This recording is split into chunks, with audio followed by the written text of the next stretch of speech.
గుర్తు నాకు ఇన్సిడెంట్. ఆ టైంలో అప్పుడు నేను చెప్పింది ఇప్పుడు నిజమవుతుంది. ఇప్పుడు ఆటోలకి జనం అలవాటు పడిపోయారు. ఈ ఆటోల్లో ఎందుకని ఫ్రీ కాదు కదా, అక్కడ బస్సులో అయినా 10 రూపాయలు, ఎక్కడైనా 10 రూపాయలు. బస్సు ఛార్జీ ఎంత ఉందో అంతే ఆటోలో పెట్టుకుని. ఇంకోటి, మన ఇంటి ముందు ఆగమంటే ఆగుతుంది, మనం చెయ్యొప్పగానే ఆటో ఆగుతుంది. ఈ కంఫర్ట్ ఎక్కువ ఉంది, దాంతో పెద్ద ఎత్తున చేసుకుంటూ వెళ్ళారు. ఇప్పుడు ఫ్రీగా వస్తున్నప్పుడు లేడీస్కి ఆటో ఎందుకు ఎక్కడం, ఇటుకు వచ్చేస్తారు. 100కి 50% వస్తారు మొదట్లో, అందరు రాదు.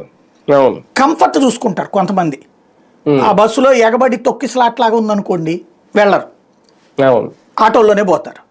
బస్సులు కంఫర్ట్ గా కూర్చోగలిగేటట్టు ఉన్నాయి అనుకోండి వెళ్తారు. ఇప్పుడు మహిళలకి ఒక సాధికారత ఇచ్చారంటంలో తప్పేం లేదు. ఇప్పుడు నేను మొన్న చూశాను, ఒక పనమ్మాయి ఎక్కడో 7-8 కిలోమీటర్ల అవతల ఇల్లు వాళ్ళది. తను ఒక 10,000 రూపాయలు ఇస్తానంటే పని చేయడానికి సిద్ధంగా ఉంది.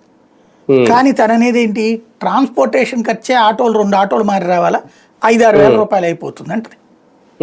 10,000 ఇవ్వడానికి మనం సిద్ధమైనప్పుడు 5-6 వేల రూపాయలు ట్రాన్స్పోర్టేషన్ నిజం అమ్మాయి చెప్పేది. 4,000 మిగుల్చుకునే గడికి ఎక్కడ ఎందుకు, అక్కడే 4,000 ఏదో పని చేస్తుంది కదా. మనం ఏం చేయలేము, తను ఏం చేయలేదు.